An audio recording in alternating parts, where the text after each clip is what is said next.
joueurs portugais ici à l'extérieur, alors que ce n'est pas le cas en championnat. Il reste sur 5 défaites consécutives à l'extérieur. Ça n'est pas arrivé au club depuis 50 ans. Ouais, un club qui était en crise un petit peu avant le match aller. Il n'y a pas eu de faute. Non.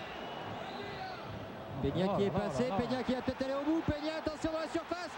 Et Peña qui ouvre le score à la 35e minute de jeu. Et bien un petit peu comme hier entre Arsenal et Lyon, il faudra revoir le début de l'action. Parce que je me demande quand même s'il n'y a pas une belle faute de Peña au départ.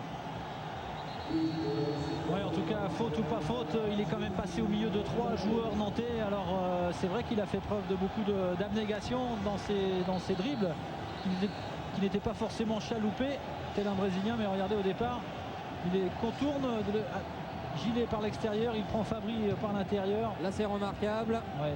Et puis là, il vient ouvrir son pied pour crucifier Michael Landreau malgré le retour de Nicolas Laspal. Et 1, et 2, et 3. Et à l'arrivée, 1-0 pour Porto à l'extérieur. Il faut que Nantes, pour obtenir puisse obtenir la prolongation, marque 3 fois maintenant. Avec Armand. Les Nantais aimeraient bien ne pas porter le ballon, mais il n'y a pas de solution autour du porteur du ballon. Monterrubio peut-être avec sa frappe pied gauche. Petit ballon piqué. Vailloua qui égalise. Il n'y a pas de hors-jeu. 68e minute de jeu. Le magicien venu de Papette vient encore de frapper. Et c'est Olivier Monterrubio qui, par son abnégation, dans ses dribbles, dans ses enchaînements, a trouvé quand même un centre pour Marama Vairua avec un petit peu de réussite. Regardez ce centre. Elle a toutes les minutes de jeu quand même. Ouais, Paredes qui glisse. Alozio qui glisse aussi, et c'est Marama Vairua qui en profite. Regardez Olivier Monterrubio sans lever la tête. Il sait qu'il a son partenaire dans la défense, dans l'axe. Allez, il reste avec les arrêts de jeu, on va dire 25 minutes encore dans cette seconde période.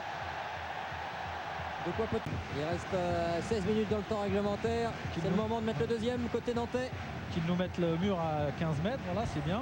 Merci, monsieur. Je vous rappelle qu'il y a quand même des Portugais qui nous suivent. Ouais, c'est vrai. Et donc, ne soyons pas trop chauvins pour autant.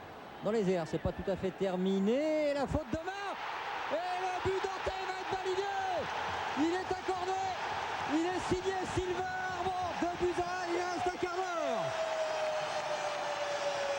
Quelle apathie autour du gardien Chinikov. Personne n'est venu l'aider. Sylvain Armand s'est retrouvé tout seul.